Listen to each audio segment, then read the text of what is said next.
Maagang pumasok si Jamiel sa classroom, kalmado at walang kamalay-malay.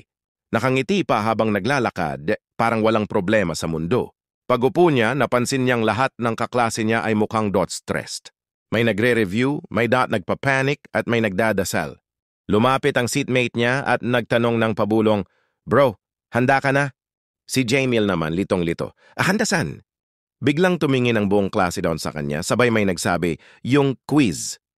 Pumasok ang teacher na may hawak na makakapal na papel. "Good morning, class. Surprise quiz." Habang nag-a-announce ang teacher, napansin ni Jamiel na lahat ng kaklase niya ay may reviewers. Tiningnan niya sila at bumulong, "Hindi ito surprise, betrayal to." Sa huli, kahit di nag-aral, pumasa pa ba rin si Jamiel dahil naalala niya yung isang random na linya na nabasa niya last week.